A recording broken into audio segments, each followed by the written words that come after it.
My name's Dave Hamilton. I own Dave Hamilton Photography. I've been shooting professionally for just over 2 years. I specialize in, I like to think, creative portraits.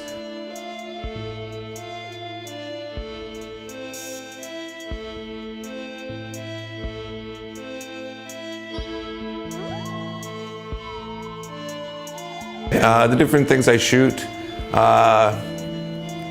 I love the creative portraits. Always had visions in my head and never really been able to, express them in any other way until probably about 2 years ago. We can show you a photo right now of, this was finally, I was able to take my lights and angle them in the right way, whatever. The photo itself is quite simple, but it finally got sort of a dramatic feel, an emotional feel, and which I try to get out of most of my photos is, any photographer wants to try to draw emotion from their viewer, from the photos that they take. I would never consider myself an artist by any means. I can't draw a picture to save my life. I can draw a pretty mean stick man though. And I don't know, for me I finally, once I got that one photo that I showed you earlier, I was like, oh, I can finally start. There's a photographer called Chase Jarvis, chasejarvis.com. He's out of Seattle. He's one of the top world advertising photographers and commercial photographers, and he talks about the closing your creative gap. Whether you're a writer, whether you're a musician, a photographer, you have a vision in your head, and when you first start shooting, you get close to that vision, maybe 25%, 30%, and the better you get at understanding your camera and understanding light and understanding your subject, the closer you get to closing that creative gap. I have a photo here that I'm going to show you that I've had this vision in my head for so long, and it just kind of came out of nowhere, and it was a buddy that I brought along to do a video shoot for me for this shoot I was hired for a friend's fiance. And we had our friend Sean Jones here, and this photo came out of nowhere. This guy just came out of nowhere and said he would be more than willing to let me shoot him in any means possible. And I've always had this shot in my head of someone exploding off of a brick wall with chains or coming out of the water, and this guy just showed up out of nowhere. And I think a lot of things that have happened with me have been just strange coincidences, right? And this photo would be a perfect example of that.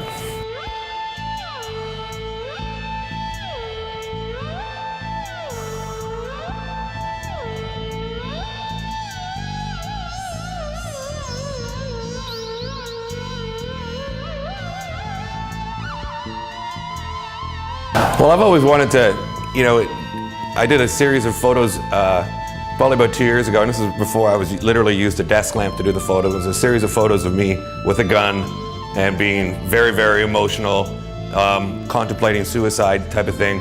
Not that I've ever done that, but I've had friends who've been through that situation and who followed through with their, what I'm showing on the thing. And that was a very emotional kind of thing for me, and I just did it, and it looks like I'm screaming, but my buddy was sleeping upstairs.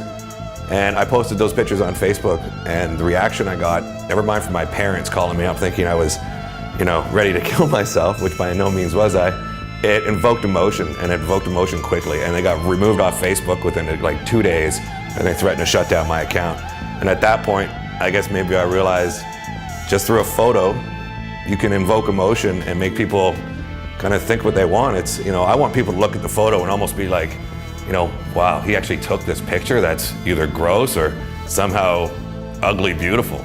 So I don't know, just trying to, you get those reactions, and it's addictive, right? You get those reactions and you really want to just kind of, keep pursuing stuff. And these are visions that are in my head, and if I can pull them out, and let people into my world a little bit, I think people relate, even if it disturbs them or, they feel uncomfortable, they relate with it. And it's something, that I think draws people to my pictures.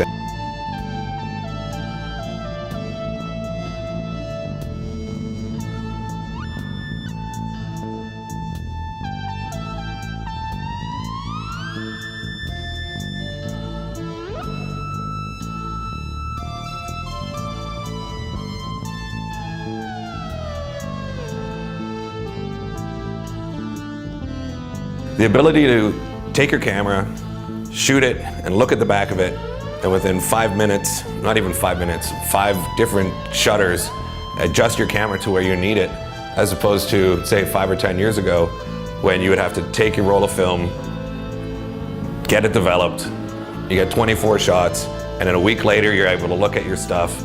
Maybe the lighting's different, maybe the atmosphere is different outside. And you know, that's why it took guys 10, 15, 20 years to become masters of their craft. Where nowadays it's like, you know, I can, within a week, I almost cover a year what it took other guys to do back in the film day. So it's a matter of embracing that technology. You know, some people, you know, smash the digital era and the rest of it, but it's no different than being in a dark room and being the master of the dark room and being able to, you know, have a negative and turn the photo into really what was not taken, to have a final product that is your product, your signature, your look.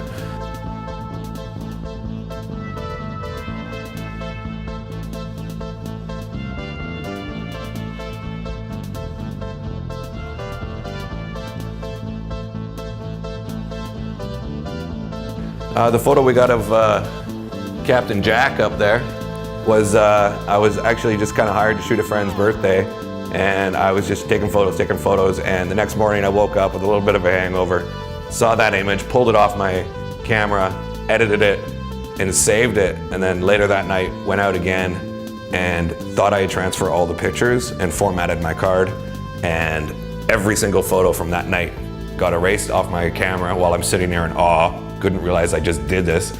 And the only photo that I saved and edited was Captain Jack. And that was a photo that got me entered into Photo Life magazine as up-and-coming photographer for 2010. So I have to thank Jack, buddy, good shot, and yeah, I like it, so.